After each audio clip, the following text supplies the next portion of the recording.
Today, we have the incredible honor of welcoming Nancy to the podcast. Nancy is bravely sharing her deeply personal story of loss, a story that is fueled by an unwavering commitment to keeping her son's memory alive.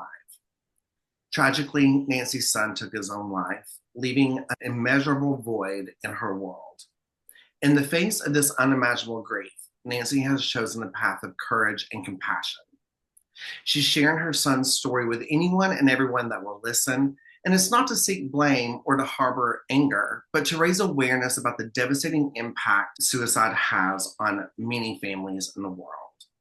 Nancy, your strength is so inspiring. I came across your TikTok and just saw you sharing and talking about the things that people are almost afraid to talk about, and you were doing it. And I immediately messaged you. I was like, I need you on the show. So thank you so much for being here with me today. Thank you for having me. You are keeping a live journal on TikTok or social media is how you are processing your trauma, processing the grief and the loss. And you have made such powerful statements, things that I don't think that people realize until they're in those moments of such a loss. When you were talking about watching your son's other siblings process this trauma and to go through this. And so there's going to be a lot that we're going to discuss and talk about today, which I'm really excited about. But where I would like to start, if you don't mind, is I would like to know a little bit about you and your history and maybe just something fun about your son. Because I know that we talk about such deep, dark, heavy things on here, but I want us to smile and laugh and celebrate those good things too. Oh my gosh. The first thing that comes to mind when you ask that is probably come and haunt me tonight and be like, why, mom? He loved cars as he was little and he loved cars as he was older. But when he was little, he named his butt cheeks Toyota and Honda. Yeah, he's Um, definitely going to be visiting you tonight saying, what the heck? that's something a lot of people don't know. But yeah, he named his butt cheeks Toyota and Honda. Out of just random thing one day he was like, yeah, it's Toyota and Honda. Okay. He was my last baby. He was always fun and exciting, and he laughed and played jokes, and he was a fun kid and stuff, even as an adult and stuff. He was always entertaining others and stuff. Unfortunately, he didn't give any sense of what he was going through inside his own self, at least not to me. I was a single mom raising my kids. So I think he felt like he had to be the man and not give mom more issues. But he was always fun, outgoing. He played sports. He ran track. He played football. He did ROTC. He played soccer. He was just a fun kid to be around. If you knew him when he was a kid, he's fun. Some of his childhood friends actually reached out to me once. I let everybody know that he had passed. And one of them, the most that stand, two of them stand out to me. One of them was his ex-girlfriend in high school. She had a child. He always thought that he needed to be there for the child as a parent. And then the other one was another friend that lost contact with him because of that ex-girlfriend, but then they made up and they reunited and stuff. And he actually had reached out to me and asked me if for permission if he can tattoo something that symbolized Martin on himself. I was like, yeah. I didn't say yes immediately. I asked my children first. I always ask my children first what they think, and then they said it's fine. So I told them it's fine. Yeah, I love that. First, do you mind if I ask his name and your permission to use his name? Yeah, Right. his full name is Martin Jesus Gonzalez, with an S at the end. If we called him Martin, he would correct you and say that's not his name. His name is Martin. Martin. He didn't like the English form of it. Memorial, or the army had his memorial. I forgot what he was, the guy that was higher up than Martin and stuff. I forget his, what do you call it? His title or his rank. Uh-huh. he was talking to me. He was like, "Yeah, Martin." He goes, "Oh no, sorry, it's Martin." Yep, you know that he was gonna correct you. When I had approached you and asked you to be on the podcast, responded pretty quickly. We connected, and I'm your very first podcast, right? Yes. That is so exciting. I love being people's first podcast experience, and I've made such great connections with that. But I loved that when you and I were speaking, you said that you wanted to go to to your family first, his siblings, and make sure everybody is okay with it. And I just like the tattoo, and I just think that's so great because this is everyone's journey. It's everyone's time to grieve and heal and process. And even though we all might not do it on the same at the same stage, it's still ours. And so I think that's really great. And I love how they were like, yeah, do it. Yeah, because it's not I birthed him, right? I created him, I birthed him, but it's not just me. It affected us all, his wife, his other siblings and stuff like that. Yeah. So it's an us thing. And I think where a lot of people look at it, it's, oh, you're his mom. It's all about you. No, it's not all about me because, like you said, I ask my children what they think and stuff because it involves them. I even asked my daughter-in-law as well. I let her know, hey, I was approached by a podcast to talk about suicide, and I'm going to share Martin's story with him. Are you okay with it? Is there anything you don't want me to say or do say? It's just, no, I trust you. You'll be good. You are my first podcast in regards to suicide, but you are not my first podcast to Oh, advocate. oh, okay, that's great. What other podcasts have you done? When my brother was murdered back in 2022, I'm a big advocate in regards to mental health stigmas for cultural things and stuff like that. For anything, I'm a big advocate because my background is in working with intellectual and developmental disabilities and stuff. And I'm also going through the process of getting my LPC, my licensed professional counseling degree, or actual, what do you call it? I can't even think now. I did my schooling, so now I need to go and just get licensed. There it is. But then in a week or so, I start my PhD program for clinical psychology. Oh, And so that I'm going to dedicate especially to my son and stuff. But the other podcasts were hands off my podcast. There was a few of them in regards to murder and how the system treats you, how because of our color, the system treated my brother, how they treated us and stuff. We're still going through the court process. Still has not come to even a close end of it. This April will be 3 years now. I think, I don't know. I just like to share because if I can help one person go through the criminal justice system and or one person per se get the help that they need, I did some justice, right? I volunteer at this place in Arizona in Phoenix called Beyond the Hurt. And I swear God works in mysterious ways, right? That day I was there, I was scheduled to meet with some others. They both, everybody canceled. This young man comes in. He wasn't on my list to do therapy, but he was on a list, right? And the owner was like, "What are you doing here?" And he's, "Oh, I'm supposed to be here and stuff." And he showed her the text messages and stuff, but we thought, and the owner thought he was there for the legal clinic. When he went to talk to the person in regards to the legal clinic, I'm here for therapy. And they're like, okay, this is not us. So she called me. I had already left. She called me and I went back and stuff. And that day, he shared that he had thoughts about ending his life. And so we talked it through. We worked everything through and stuff. And at the end, it not shared with me, but shared with others that he decided he wasn't. If I can just be that listening ear to somebody, to everybody. have you ever heard the podcast that you've done about your brother? Was Uncle Paul? Yes. I Is never that did a podcast with him, but I am in communication with him. is that how I know you is from Uncle Paul? I don't know.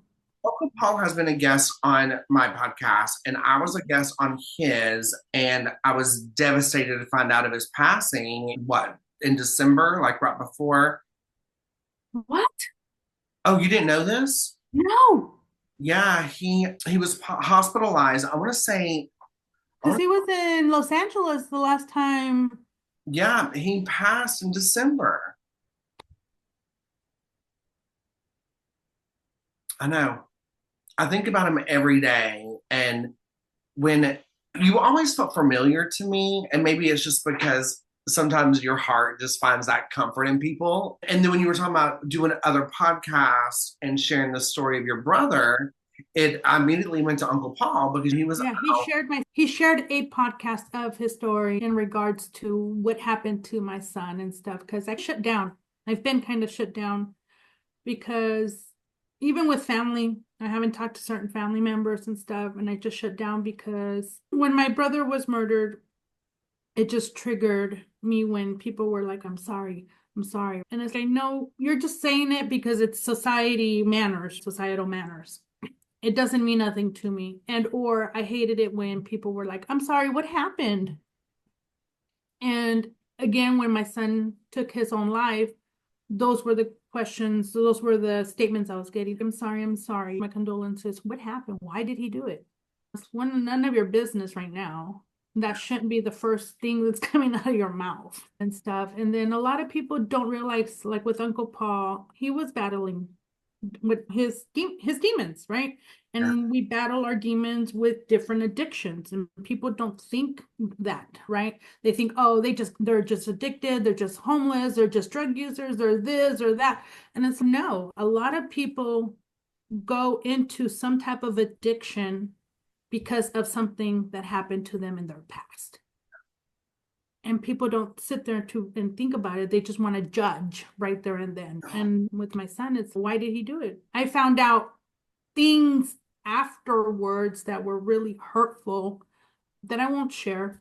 He left a note that he actually wrote on June 4th of 2024 while he was in training in Louisiana with the Army, because he was in the Army National Guard and stuff. He said, depression really sucks. It's not like you're always sad or thinking about killing yourself all the time. You can be happy and enjoying yourself, but something, no matter how little it is, can set you off. If you don't catch yourself, then you'll just spiral down. You'll question your own self-worth. You'll wonder if you even matter to other people, even your significant other. You'll wonder if it would be best for everyone around you if you weren't there. If you die, would it even matter to others? If you die, would anyone truly care? I've been fighting depression ever since high school, my freshman year. After my friend killed herself, I haven't been the same. Yeah, I know I'm that guy who always makes smart ass jokes, who is always smiling and laughing at the stupidest things. Most of the time, that's who I am for the moment. Other times, it's just a facade. It's a fake face because I can't control what goes through my mind at all times. While I was in the Army, my depression got worse. I noticed as soon as I left, no one cared. No one wrote me in OSUT besides my mom and sometimes my sister. If it wasn't for them, I wouldn't have made it through. But as soon as I left for Washington, everything changed. No one talked to me, even though I had a phone again. I tried to hide my feelings for her and her son. I loved them both, but I lost feelings for her. And she was so bad for me. This is his ex-girlfriend he's talking about in high school. But I stayed. I stayed for him because I knew he would need a father. I knew he would need someone to help him become a better man. I loved and still love him to this day. I hope the best for him. With all this being said, if I ever were to end it all, just know there was nothing anyone could have done. I finally fell to my demons, my mind, my thoughts. So please don't blame yourself. Please just cherish the time we had, the laughs, the jokes, and the love. wow. Thank you so much for sharing that with us. And I have 100 questions, and I don't even know where to start. So, as a, and only answer this however you want, because I truly stand by some things, like I mentioned with Paul, some things are simply not our business. Do you sometimes hindsight's 2020, right? are you able to see things differently now than you did then for cries of help or depression or something that he was battling with that we just get so told by society to turn off? And that's a good question you ask because not kind of, I feel 100% guilty as having that dual role as a mother and as a therapist. As a therapist, I didn't see anything. As a mom, did I ignore it on purpose? I was with him for his 26th birthday on December 16th of 2023. I went and surprised him. And he was so happy. We made tamales, we went out and ate, we went out sightseeing and stuff. And at no point in that time frame that I saw him did he exhibit any signs that he was battling depression, he was battling this and stuff. And like I said, he was his what I thought was normal. And then later on to find out by others that he was battling depression, I was like, why didn't anybody ever say that to me? Why didn't anybody tell me? It's like nothing. They said there's nothing I could have done. And I go, maybe not, but I feel robbed. That nobody took the time to say, hey, your son is this or your son is that. Even if I could not have stopped him and he still went through what he did, I think I would have had a little bit more comfort knowing that I tried, but I feel robbed from that standpoint. The last thing I ever want to do is give toxic positivity and say the things that society tells us to say. Like with you being in the professional world that you're in, you know what that is. Kind of like what we were saying in the beginning of people asking, so sorry this happened, what happened? I don't ever want to be that person. The day that he took his life, him and his wife had a conversation. They were supposed to celebrate her new position at a new job. They were not mad at each other. They weren't fighting. They weren't this or that. If people probably think, or he's married and stuff, be like, oh, he was fighting with his wife or this or that and stuff. But no, she said that they got off the phone and said their I love yous. There's actual footage of him cleaning the kitchen and singing to a song. And you see the gun in the back of his pocket, which he always carried his gun with him. And then you see him pick up his phone, look to his left. He walks down the hallway. The dogs walk right behind him. I'm going to assume he turned off his cell phone in that moment of him walking away from the kitchen and into his game room because his phone immediately was going to voicemail. And you hear the gunshot and you hear him hit the wall. Like people would ask, was he crying? Was he this or that? No, he was singing along to whatever song he was singing along to. He was cleaning the kitchen, talked to his wife, and then he did what he did. I think there is an ugly stigma that follows people after they have chosen to end their life. I was one of those people that probably believed all those things, right? Like we're told, oh, if you choose to take your life, you go to hell. And my mind has completely changed from that. But it took it happening in my family to realize that my stepfather several years ago ended his life, and my mother found him. She was traumatized from it. The last person he spoke with was me, and it was me pretty much telling him that he was a pathetic asshole.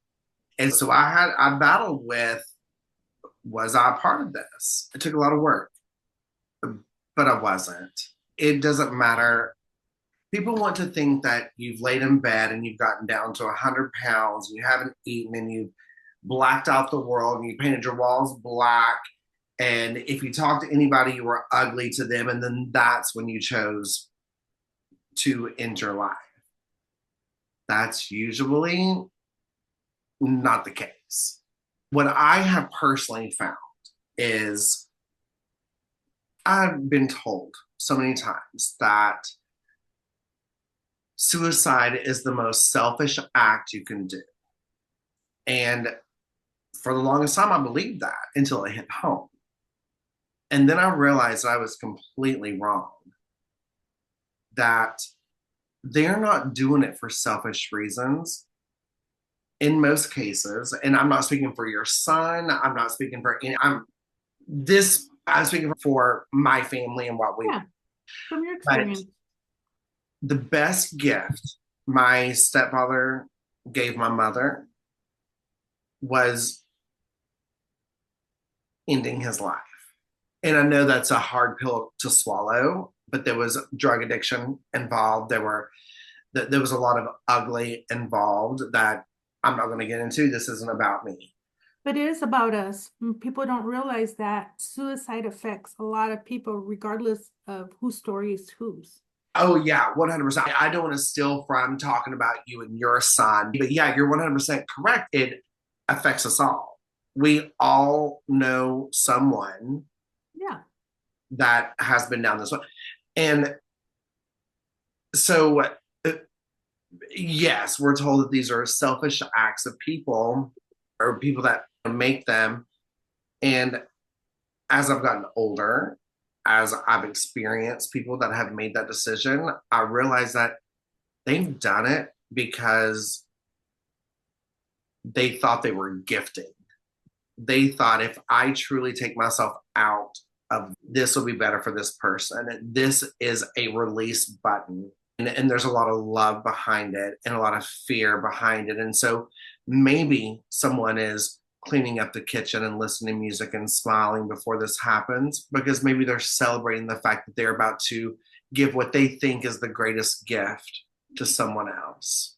And I know that is so hard to say. I know it's so hard to process and think about, but where do you stand with that?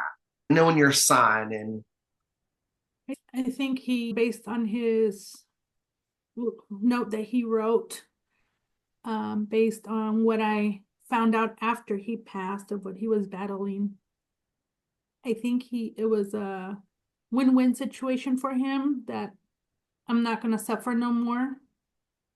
I don't have to live through what I'm living through internally. And then I'm not causing others pain with it.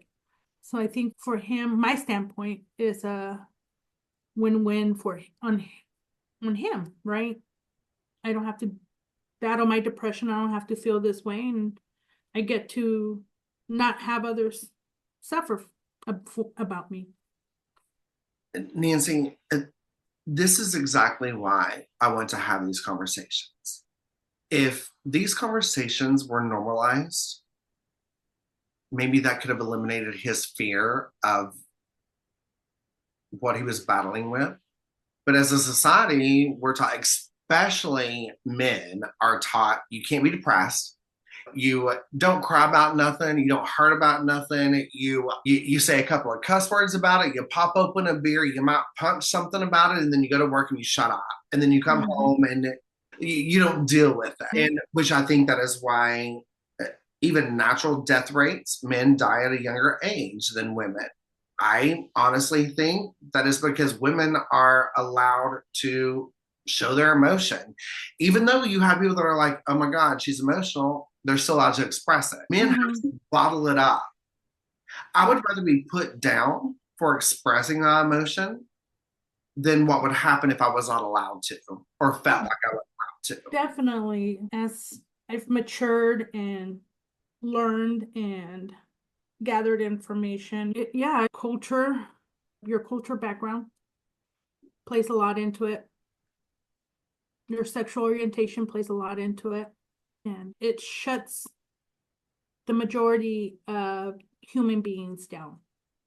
Yeah.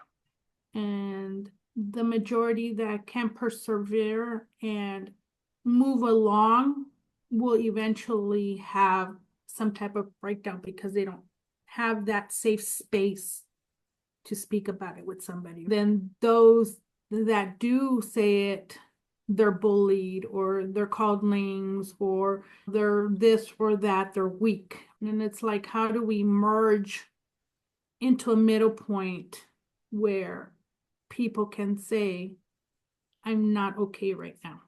Yeah. And without others saying, what's wrong with you? Have to normalize those conversations. I always think of it like a band-aid, right? If I have a cut and it's bleeding and I put a band-aid on it, fine, but it's going to bleed through the band-aid. You got to get to the core of the problem. And disrespectfully, I know that I have even gotten some hate from saying this before, but I still stand by it.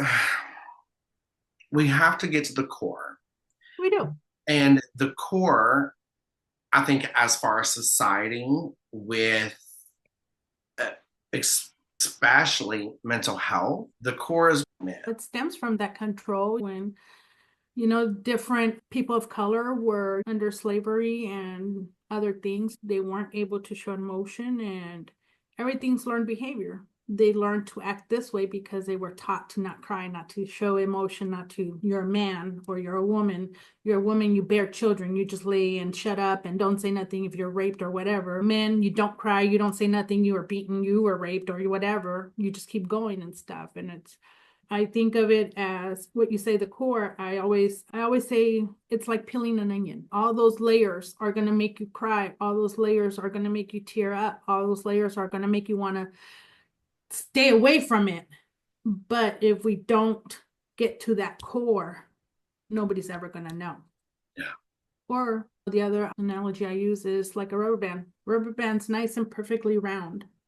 But the more you stretch and stretch and stretch, it becomes thinner and thinner. And then what finally happens? It breaks. And we can't put it back together. Yeah. Yeah.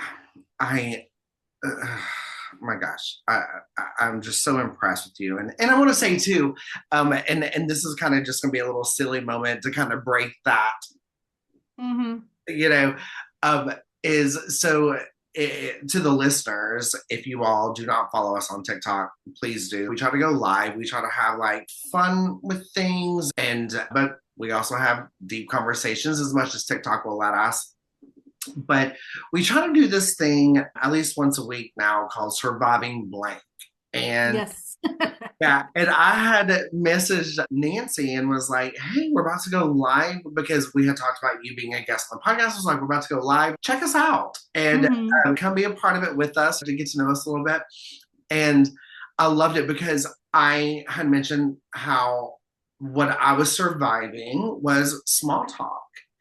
And the reason I pick certain things is because I wanted to open up that conversation. And you immediately was, but, and I was like, oh, there we go. I love it because we need those conversations, right? Mm-hmm. And then you said, I'm a therapist, or yeah, I'm a therapist. I'm about to get my doctorate or something, however you were. And I was like, oh, I did not even know this about you. And so it worked beautifully because I had the same thoughts as you had. But what I have found is when I go into a live and I say, people say this, or people think that, or people feel this way, then that gives them a way to also distance themselves. But as soon as I say, I'm doing this, they're like, oh, me too, me too, me too. And they want to know more and they want to break it down. And so I've started wording things in a way of not trying to act like I've known this about me for a long time and changed it, but as I'm still in it, because most of the time I probably am, the things that we talk about in that segment are the human nature things, right? Mm-hmm. And so I can't tell you how beautifully it worked out where you're like, but what about this side? In my head, I was like, brilliant. This is exactly what I wanted. And then you mentioned how, like, what your career path and what you're doing. I was like, oh my gosh, it was so cool. It was, and I think we're all battling something. It's just what the extent of it is, right? Yeah. And how we express it, how we process it, who we let in our circle. And the conversation was the small talk for you. And I think I mentioned that sometimes just taking that moment and just giving that person that little ear, right? Yeah. Or that little smile can go a long ways in somebody's life because we don't know what everybody's battling. And people are mean. They're mean either because they just truly don't want to be around anybody and are just truly genuinely mean and grumpy. And there's people that do that to create that wall around others so others don't get near them. Yeah.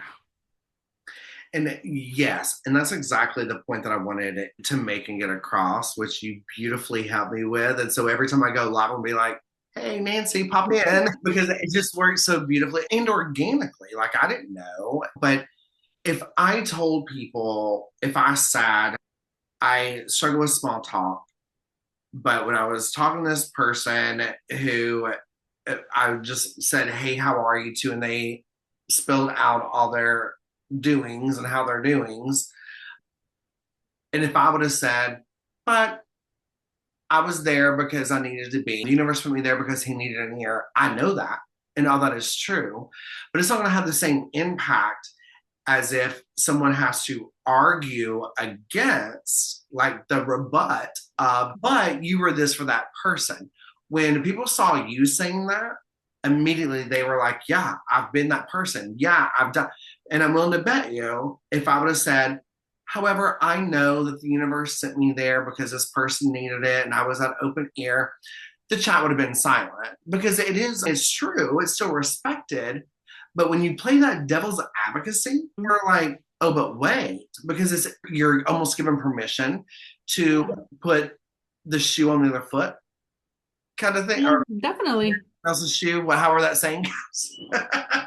I think with that quote, you don't know what somebody's going through until you step into their shoes. But I will disagree with it. And just the word respect, you respect me, I respect you. Things are different. Whether we try to walk in somebody's shoes, we're not gonna 100% fully understand what they're doing or what they're going through.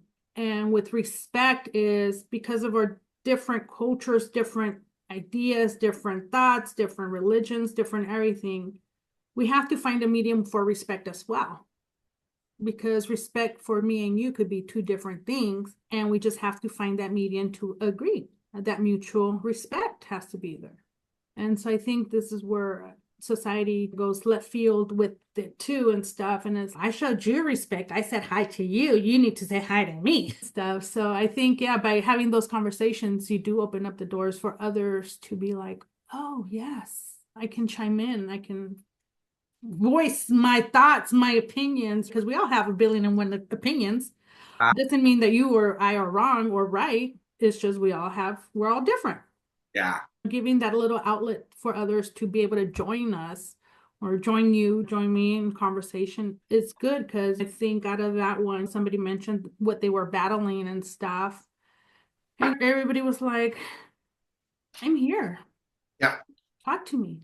Sometimes I think that statement itself is societal too, because we're taught to, when somebody's going through something, if you need to talk, I'm here. But how many really go through it? But you know what? Thank you for bringing that up because our group of people, our platform is small, but damn it, we are mighty. We love each other through it. And what I love is if you and I, have you not shown a different aspect of the thing that I put out, which opened the door for the other people listening to comment, I see what David's saying, however, or I see what Nancy's saying, however. Yeah. I think that opened the door for that person, and I won't say her name, but I know exactly who you're talking about because I stay in touch with her, especially after that night. But she immediately came in and was like, I'm surviving PTSD. I'm surviving this. I'm surviving that. And I think where you and I opened that door, and Jenny was the other host with me, opened the door of, all right, all things are accepted. And then the other commenters were saying this, that, and the other. That was Mm-hmm. all lovely. Like all of a sudden, she poured out. Yeah. And immediately, when we got off the live, I was getting messages from her, and so was Jenny. And then I Oh, talked to a friend of ours that is in the that. And the person had also messaged them. Oh, good. Yeah. And they've been to every live since. They like and comment on all the videos. But I'm wondering, had you not been there and had you not played that devil's advocate, if it would have, I think the place would still have been safe, but would it have opened up her ability to feel the safeness she needed? Because, like we were talking about with respect, Yeah. your respect, it may be different than my respect. Your safety may be different than my safety. You have a long ass bridge behind you. You might feel fine walking it, driving it, riding a motorcycle on it, and I might say, "This is where I stop and I don't cross that bridge. I don't Mhm. feel safe." So safeties are different as well. Yeah. So the fact that we were able to do that was just really cool. And that's something that I've just been wanting to share with you. So I'm glad that we got to do it here. And I've even thought to myself since then, I was like, we need to have Nancy on a live with us, and she's going to always be the devil's advocate because it was brilliantly done. And I always do, and I always play the devil's advocate, even with my trainings, because I do a lot of trainings for group homes that are caring for intellectual or developmental disabled persons and stuff. And so they bring up scenarios. I'm like, let's play a devil's advocate. Yeah, What if, or what if that and stuff. And so I always try to have that open mindedness yeah. where I can learn, they can learn, because it's a growth.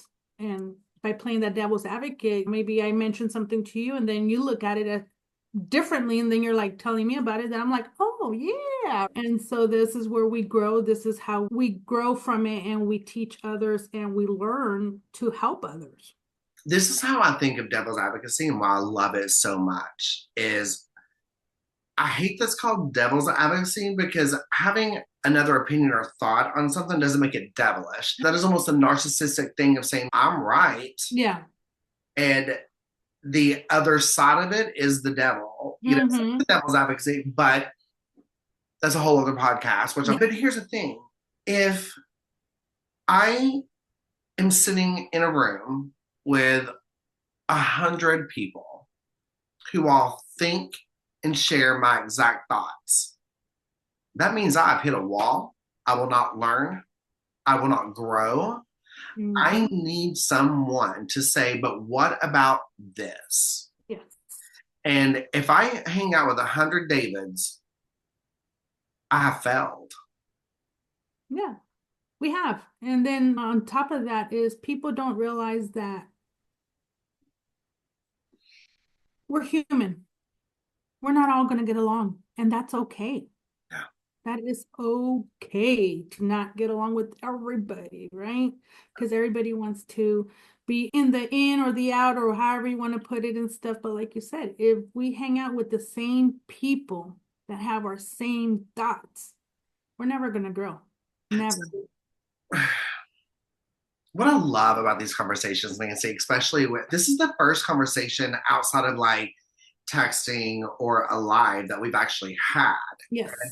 I could talk to you all darn night. And my plan is to already have you on TikTok lives and other podcast episodes. I've already written things down. I would love for us to discuss you being on my true crime podcast to talk about what you're going through with your brother. I And would love it. yeah, and how with that. But to bring this back to the topic of your son, I want you to sit the training and that you've had through your job of how to process things because even though that is 100% important, that's not going to be someone's first reaction when they hear about their child, right? It's going to take you a minute before you get into the toolbox to utilize the tools that you've learned. So I would love for you to spend a moment and tell us about the different phases you went through. I battle a lot with trying to remember everything that happened that night when I got the phone call. I make a joke. When I had Martin during delivery, I pooped. When I got the call, I pooped. Oh, wow.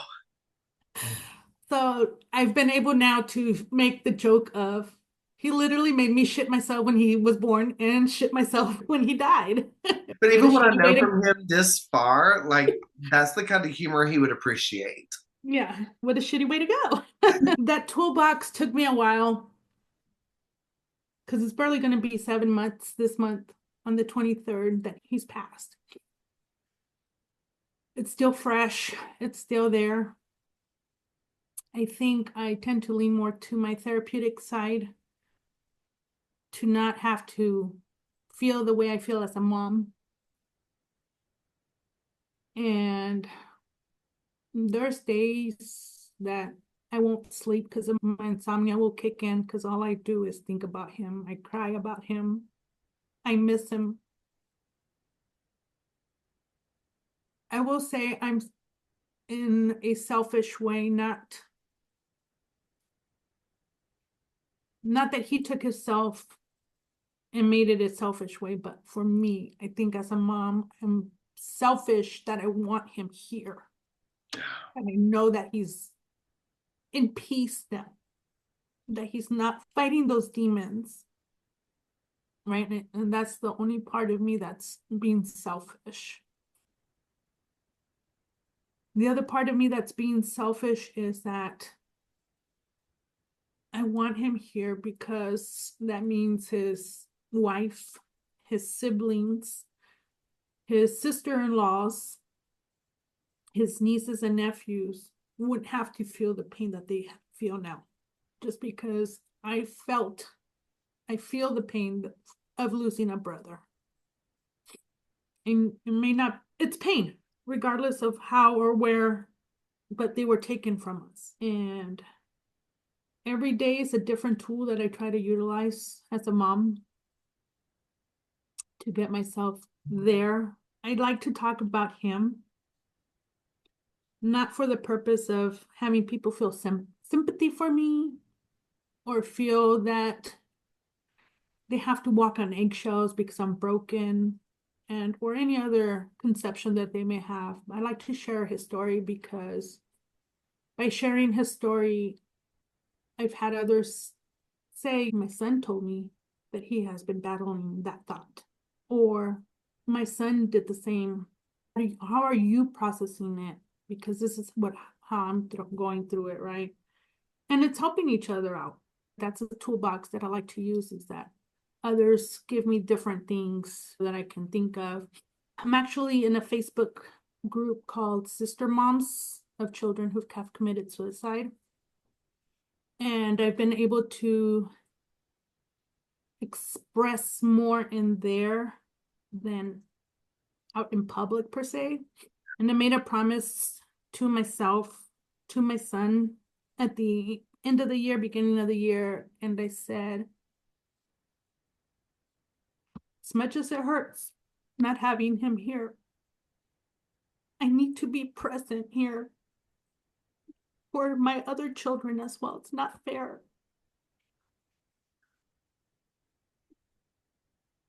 that I don't give them the time that they need. And it's a hard balance to do. But hopefully they'll see that I'm trying. I'm sure they do. I'm sure they do. I can't imagine. They always say that the love that a parent has for a child is like no other. And I truly believe that because I see what my mom and dad would and have done for me. And I don't have children. And I can see how like I can't relate to that kind of love. And so I definitely cannot relate to that kind of loss. But I think that you're right. I think that part of healing is accepting that I do need to be here and now. I believe, and I'm only going to speak for myself and my situation, but I believe that part of what will take the decision that my stepfather made from being so in vain is if my mother now lives every day to its fullest. because part of the reason he did what he did was for that reason.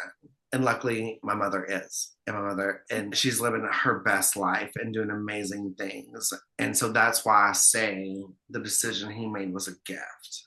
I want to say to you, and I know that you don't know me very well, but I think that you know my heart. And unfortunately, I don't know your son other than what you shared with me. And him, the way I see him with the picture that you've painted, is he stayed strong.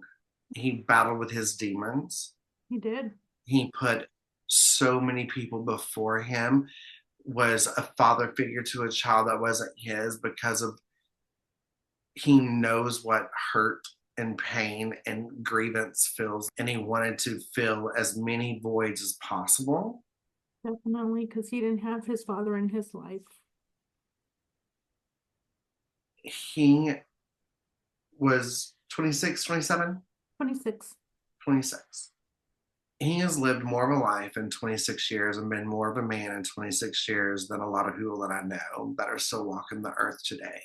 And the fact that you're taking his story and sharing it, when you had mentioned people, you don't want people to think that they have to walk on eggshells around you and that you're talking about it because you're broken. What I try to tell people is if I'm talking about it, then I'm healing from it. If I'm talking about it, I'm not as broken as you think that I am. I'm there's strength in talking about it because I'm not suppressing it. I'm not pretending it didn't happen. I'm not creating a reality outside of my living room walls, that, and it is not a weakness to talk about it. It is a strength. And what I think the people that fear the people that talk about it is because we are saying things that they need to hear and they're Mhm. terrified of admitting it. We have the strength to say it out loud. They don't have the strength yet to admit it. And that's not me degrading them by any means. They're just not there yet. But it's so easy to call us weak because we are speaking out about something that's not of the norm. And Definitely. like I said to you before, we have to normalize this.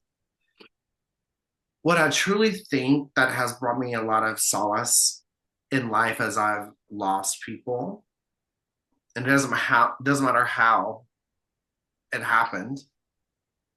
I'm willing to bet you if you could have 7 minutes with your son right now and ask him if he wanted to come back, he would say no.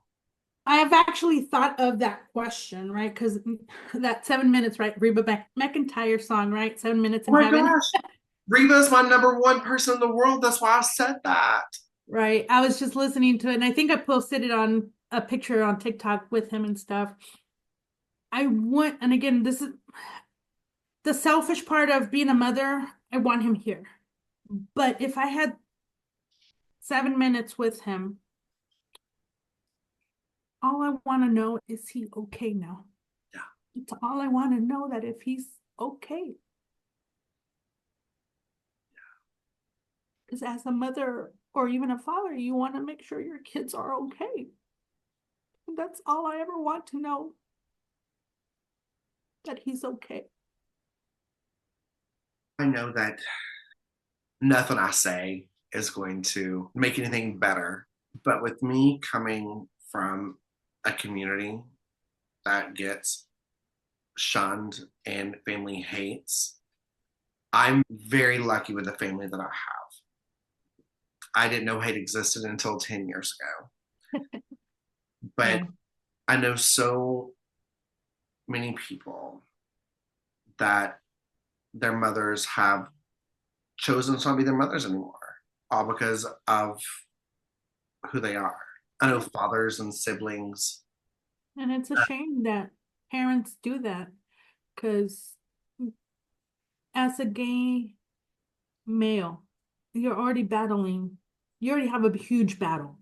And then to add the battle that your parents don't want you because of your sexual orientation, That's what good are we doing? Yeah. We're supposed to love our children unconditional. And that was exactly the point that I wanted to make is no, your son was not gay.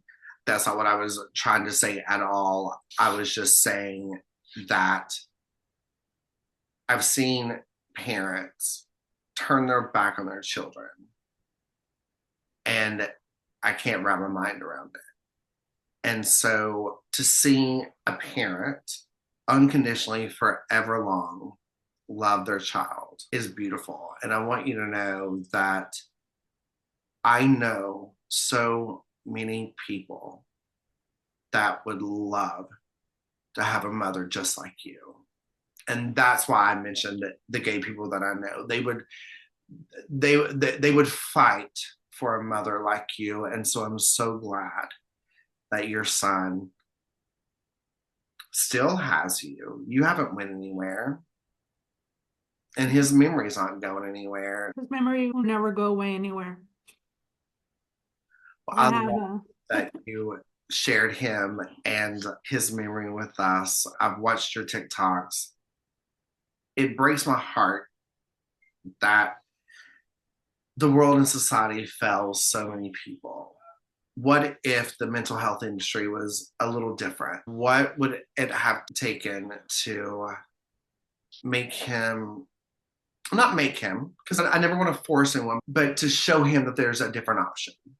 definitely because I think I was just having this conversation yesterday with somebody, or no, today actually. I had posted in that Facebook group that I'm scared, I'm nervous, I'm excited to start my doctoral program, right, in remembrance of Martin, but not only for the civilian part of him, but also the military part of him, right? Because military personnel already battle XYZ. A civilian person battles XYZ. And when you mix those combinations, their battle becomes so much greater. Not saying that nobody's is great, but they have double, triple, I agree. right? Quadruple. Who knows? They have all these things that they're battling and stuff. And it's, again, I want to just help somebody. I just want people to know that it's okay to not be okay. Yeah, I love that. My gosh, you were so wonderful. I'm so glad to be maybe not your first podcast, but the first podcast of you sharing your son with us. I love how much we connected immediately, Yes. and the fact that I can call you a friend right now. And listen, there might be a day I end up calling you a therapist. So That's okay. Like my other friends say, free therapy, you get free therapy from me. I was going to say you messed up by giving me your phone number because I'm gonna be like, girl, I'm going through something. And it's okay. It's okay. I really don't ever mind anybody doing that. If people really ever need a listening ear, I honestly don't ever mind. And I tell them, like I tell my patients I have is they're like, what if I'm going through something? I'm like, if you're going through something critical where it's life and death, call your emergency services first. If it's something you want to get off your chest, text me. If it's something you want me to listen to, text me and say, can we talk? And I'm there. I'm so glad your community has you. You are amazing. I always say that I like to, kind of like I said in the beginning, I like to start off with something fun and end on something fun. I try to make that sandwich because I don't want anyone to ever log off of our show feeling down. I'm excited. I'm Yeah, excited to share with them, with my kids, with my daughter-in-laws, that I was able to had the opportunity to do the podcast with you because I did share it with them. They're like, what podcast? I told them your name, the name of the podcast and stuff. And I think a few of them went and looked it up. good. But I'm excited to share. I'm excited to share Martin's legacy and more excited to share and help others. Yeah. So I want to end on a fun little question, Okay. and it's okay if you don't have an answer. That's all right. But I know when I've lost people, there's been little things that's happened that's just made me laugh, and I've been like, okay, this person did this. You did this just to make me stop crying, to laugh for a minute. Do you have a story where you were like, okay, wait a minute. I know this was my son. Yes, both my son and my brother. The other day, I went into the office to do therapy, and the psychologist there was like, all my electronics just stopped working. Everything just stopped working. And all I could think of was you. When your brother was first, you were going through this first thing, like all my electronics were just like, my phone was scrolling, like somebody was looking through it and stuff, and it would turn on by itself. And she goes, that's all I could think of was your brother. She goes, but then I was like, is it her brother or is it her son now? Which one is it? Bring And then that my thing up significant together. other, right? And my significant other sometimes says, listen. I was like, what? Gosh. He said, do you hear that? And I go, hear what? He goes, somebody's making some noise out there in the kitchen. I was like, it's probably Martin or probably Adolf. One of the two. You take your pick. But yeah, no, I think the with my son Martin is that, and I'll send you the video. You have to pay very close attention to it though, because it looks like it's a blank video. But it's this little tiny white entity that has triggered my alarms 3 times saying there's a person around it. Oh, and then no, 4 times. There was a figure next to my significant other on one of the camera things and stuff saying there was 2 people and it was just him. Wow. And I had shown them, shared them with my family and stuff. I was like, my fairy's here. And one of my daughter-in-laws was like, it would be like Martin to come back as a magical creature. Of course, he had to come back as a fairy for you. I was like, of course, he has to. It's just the way he is. I love that. I love that. And I truly believe in those things. Me too. My sister-in-law just, was it yesterday? No, Friday, sent me a text message. So she's my ex-husband's sister, and I still call her my sister-in-law. That she had a dream about Martin. And that he was asking for his dad, and he was able to see his dad, and he was asking for me, and then me and him just were hugged up and loved up again. And I was like, oh my God. I'm like, I love it. He's there. He's thinking about me. He's giving me messages from every which way possible. Yeah. Yeah. Wow. Keep doing what you're doing. Thank But you. remember, Toyota and Honda. Yeah, he is. I'm willing to bet you within the next week, I'm going to get a message from you that was like, my team showed up with a Toyota and a Honda and a middle finger because of what I said on your podcast. No, but I don't know. I don't think a lot of, besides the immediate family, I don't think we've ever spoken it out public. That is hilarious. I love that. I love that. Remember, healing is a journey, not a destination. You are not alone in this. It's okay to take your time, explore different perspectives, and find what resonates with you. Healing takes courage, and we believe in you. Together, we can enjoy the ride.